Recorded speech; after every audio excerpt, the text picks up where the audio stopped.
The bus was sleek, polished to a near-mirrored shine. The soft hum of its engine almost drowned out by the chatter of the passengers. On New Year's Eve, the air was thick with excitement as the bus sped down the quiet Nigerian highway, carrying a diverse group of strangers toward their separate destinations. Some had family waiting for them. Others were escaping the pressures of the world. But none of them knew that the road they traveled would lead them to a place beyond their wildest imaginations. The moon hung low in the sky, casting an eerie light on the endless stretch of highway that seemed to go on forever. The lights inside the bus flickered intermittently, casting brief shadows over the passengers' faces. At the front of the bus, the driver, an older man with a stern face, kept his hands firm on the wheel. His name was Mike, and though his face was weathered, his hands never wavered. He had driven countless passengers along this road. But something about tonight felt different. There was a heaviness in the air, as if the world itself was holding its breath. Beside him sat the conductor, Chika, a younger man with a constant nervous energy. He was fiddling with his phone, texting someone about the New Year's celebration they would miss. Chika looked out of the window, watching the fleeting blur of the road as they drove past the small villages that dotted the countryside. In the back, a young man sat with his head bowed low. He was dressed simply in a dark hoodie, his hands clasped tightly in his lap. His name was Emeka, and though he didn't speak much, there was an aura of sadness around him that made the other passengers uneasy. He had boarded the bus in Lagos, leaving behind a life filled with regret and loss. Emeka wasn't running toward something, he was running from it. The elderly woman sitting by the window whispered prayers under her breath. Her name was Esther, and her faith was as solid as the red earth she had come from. She had seen much in her years, both good and bad, but tonight she could feel something was wrong. Her prayers grew louder, her voice trembled with each recitation. She was afraid. In the seat next to her sat a businessman named Tunde. He had the smooth, polished look of success, his suit pressed perfectly, his shoes gleaming. He was texting someone about his next meeting, his attention entirely fixed on his phone. The thought of the journey didn't concern him. In his world, everything was always in motion. He lived for the thrill of the chase, the next business deal, the next big move. But as he looked up for a moment, his gaze met that of Esther. Her eyes were wide, with something he couldn't place, fear, perhaps, or something deeper. He quickly looked away. A young couple sat just ahead of Emeka. Their names were Ifeoma and Chinonso, both in their 20s, both filled with the excitement of youth and love. They had recently become engaged, and the ring on Ifeoma's finger sparkled even in the dim light of the bus. They were planning a trip to the village to introduce Ifeoma to Chinonso's family. There was laughter in their voices as they whispered to each other, their hands intertwined. For them, the night was a promise, a bright future ahead. At the very back of the bus sat a mother and her child. The child was no more than 3 years old, and the mother was doing her best to calm her daughter, who had become fussy in the dim, stifling air. The mother, Ngozi, was exhausted from her travels, but the thought of finally being home made the pain worth it. She had not seen her family in months, and tonight was supposed to be a reunion. The bus roared on, cutting through the darkness like a spear in the night. It was after midnight when things began to go wrong. The first sign that something was amiss came suddenly. There was a sharp jolt, a lurch in the vehicle that sent everyone gripping their seats. The lights flickered once, then twice, and then they went out entirely. A gasp of shock echoed through the bus. "What's happening?" Ifeoma asked, her voice trembling. Mike's voice was calm, but there was an edge to it. "It's the lights. Don't worry. I'll check it." The sound of his footsteps echoed as he exited the bus. The night air rushed in, carrying with it the scent of damp earth and the chirp of distant insects. There was no moonlight now, only darkness and the faint glow of stars above. Emeka shifted uncomfortably in his seat, his eyes darting nervously toward the windows. The passengers murmured amongst themselves, but the words were lost in the quiet of the bus. Time seemed to stretch on, each minute a heavy weight. Mike returned to the driver's seat, wiping his hands on his trousers. "The lights are blown out. We'll need to wait until morning."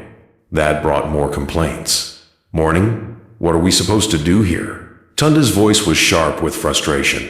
I have a business to run. This is unacceptable. Please, sir, calm down, Chica interjected. There's nothing we can do right now. The driver, though visibly uncomfortable, said nothing. The bus sat in stillness, its passengers growing uneasy. Minutes turned to hours, and the oppressive silence hung in the air. Then, with a suddenness that made everyone jump, the sound of footsteps echoed outside the bus. I'll go check, Emeka said quietly, rising from his seat. The others watched him, some out of concern, others out of curiosity. No one else spoke, as if the presence of the young man standing in the middle of the bus was a signal that something was wrong. Emeka opened the door and stepped outside, the cold air hitting him like a slap. He looked around. There was no sign of Chica or the driver, only the endless stretch of road ahead. The bus behind him, dark and silent, seemed like something from a different world. The strange quietness of the night unsettled him. The darkness seemed to close in, pressing against him. He stepped forward, hesitant, and then he saw it. In the distance, faint and ghostly, were the outlines of shadowy forms that stood motionless in the middle of the road. His breath caught in his throat. "Who's there?" he called, but his voice was swallowed by the silence. A gust of wind swept by, and when it cleared, the figures were gone. Emeka's heart pounded in his chest. He rushed back to the bus, slamming the door behind him. "What is it?" Ifeoma asked. "I don't know," Emeka muttered, his face pale.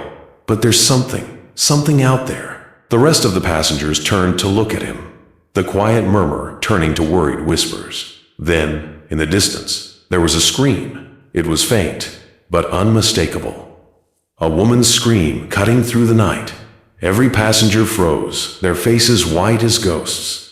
The scream echoed, fading into the emptiness. "What was that?" Ngozi's voice trembled. Her child stirred, sensing the tension. "Stay inside." Chica's voice came through the door, his hands on the steering wheel. "We're not alone." And with that, the night's terror truly began. The eerie silence inside the bus was suffocating. The only sound was the soft hum of the engine, its power seemingly inadequate against the darkness that surrounded them. The dimness felt heavy, as if the very air had thickened. Every passenger sat still, not daring to speak, their minds racing with thoughts of what had just happened and what might come next. "Is anyone else hearing that?" Tunda's voice broke the silence, his tone tight with anxiety. The others shifted uncomfortably, their ears straining, but all they could hear was the occasional creak of the bus and the distant rustle of the wind. The scream that had echoed through the night was still fresh in their minds. It was a sound that had sent chills down their spines, but no one dared to acknowledge it outright. Each of them was gripped by their own thoughts, too afraid to speak up. Mike glanced at Chica, his face drawn in concern. "Did you see anything out there?" Chica, who had been nervously glancing out of the window, shook his head. Nothing. "Just nothing. Then why is it so quiet?" Esther asked, her voice quivering. "Something is wrong with this place. I can feel it." She had been praying again, her whispers becoming more frantic as the tension in the bus mounted. The older woman had lived through many trials in her life, but something about tonight had unsettled her deeply. It wasn't just the strange noises or the distant screams. It was a feeling, a sense that they were being watched, that the road itself was alive with danger. The minutes dragged on, and the darkness outside seemed to close in, tighter and tighter. Emeka sat stiffly, his eyes darting nervously from one passenger to the next, his mind clouded with thoughts of what he had seen, those shadowy figures in the distance. Were they real, or had he imagined them? He couldn't shake the feeling that something was lurking, something that had been waiting for them. He turned toward Ifeoma and Chinonso, who sat next to him. The young couple had grown quiet, their earlier laughter now replaced by a sense of unease. Chinonso was holding Ifeoma's hand tightly, his knuckles white. "Ifeoma, I don't like this," Chinonso whispered. "This isn't normal." Ifeoma nodded, her face pale. "I feel it too. But what can we do?" Emeka didn't have an answer. What could they do? The road stretched on in front of them, an endless ribbon of blackness with no sign of life. They were isolated, alone in the vast wilderness, and the thought of someone out there watching them made his skin crawl. Suddenly, a loud bang echoed from the back of the bus, causing everyone to jump in their seats. The noise sounded as though something had struck the rear door with great force. Everyone turned, eyes wide with terror. Chica, what was that? Mike's voice was strained, his grip tightening on the steering wheel. I don't know, Chica answered, his voice trembling. I'm going to check. Before anyone could stop him, Chica was already moving toward the rear door. He opened it cautiously, his face barely visible in the faint glow of the dashboard lights. He stepped outside. This can't be real, Tunde muttered, his voice shaking with disbelief. This is a nightmare. We're dreaming, right? He turned to the others, his eyes wild with panic. Someone pinch me. Tell me this isn't. But no one spoke. No one moved. They were all trapped in this strange, endless void, unable to make sense of the nightmare they found themselves. Mike's hands were tight on the steering wheel, his knuckles white. He hadn't moved since the figures had first appeared outside the... He didn't know what to do, where to go, or if there was anywhere to go at all. He had driven this road countless times before, but never like this. This is impossible, he said quietly, his voice cracking under the weight of his fear. I don't know what's happening. I can't see the road. It's gone. Chica, who had been pacing up and down the aisle, stopped in his tracks. He looked at Mike, his face twisted in confusion. What do you mean, it's gone? There's no road? How are we supposed... Before he could finish, there was a sudden, sharp noisia, screeching sound that made everyone jump in their seats.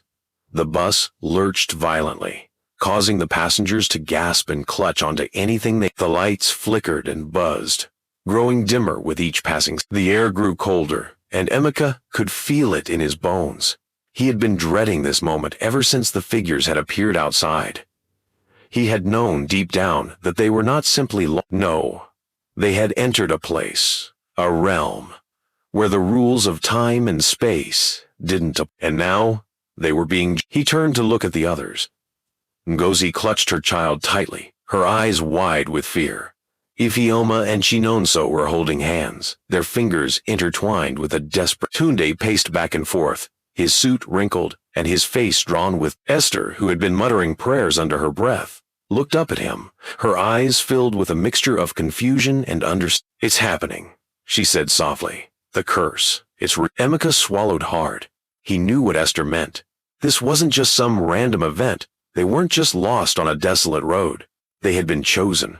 But for the past. That was the... This bus is cursed, Emeka whispered, his voice filled with regret.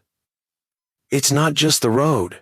We are the curse. The others looked at him, puzzled, their faces filled with fear and confusion. What do you mean, Emeka? Chinonso asked, his voice shaking. We didn't do anything wrong. But Emeka knew better. He had heard the whispers, the legends, the stories told in hushed tones by those who had lived through the horrors of the cursed... You don't understand, Emeka continued, his voice low and heavy with guilt. We didn't just get lost. We are here because of something we did. Something we failed to do. The others were silent now, waiting for him to explain. He could see their eyes on him, waiting for answers, desperate for a way. It was years ago, Emeka began, his voice distant, as though he were reliving the memory. There was an accident, a car crash, a family, a father and his 2 children. They were killed. And I was there. He paused, taking a deep breath before continuing. I was the one who caused... There was a sharp intake of breath from the passengers, and Emeka could feel the weight of their eyes upon him. He had never spoken of this before, not to anyone, but now there was no... They needed to understand. They needed to know why they were here, trapped on this cursed bus, on this cursed... It was my fault, Emeka said, his voice breaking. I didn't see them. I was speeding. I was careless. I hit their car, and they died instantly. I didn't stop. I just kept... The words hung in the air, thick with the weight of his... The curse. It's because of us, Emeka continued, his eyes welling with tears. We're here because of the things we didn't do, the lives we didn't save, the wrongs we didn't right. It wasn't just the accident. It was what we did after. We didn't face the consequences. We didn't take responsibility. The bus fell silent, the only sound the faint hum of the engine. The passengers were too stunned to speak, their faces filled with disbelief and... It wasn't just me, Emeka whispered. The people on this very single one of us, we all carry the weight of that night. The curse is ours to bear. It was never meant to be broke. Suddenly, the bus jolted again, and the lights flickered one last time before going out completely. The darkness inside the bus was suffocating, pressing in on them from all sides. Then, a voice low, deep, and filled with malice echoed through the bus. It was a voice they all knew, though none had heard it for years. "You should have stopped, Emeka." The voice was unmistakable. It was the voice of the father, the voice of the man whose life had been taken that night, the voice of the family whose blood was on Emeka's hand. "You should have atoned for your sins," the voice continued, its tone growing colder, more menacing. "Now, you will pay for your negligence." Emeka's heart pounded in his chest. He turned to look at the others, but they were gone. The bus, too, was gone. There was only darkness, and the voice of the family, echoing in the void, condemning him for what he had done. "You will never escape," the voice said, its tone final. "You will never leave this place." And then the bus was gone.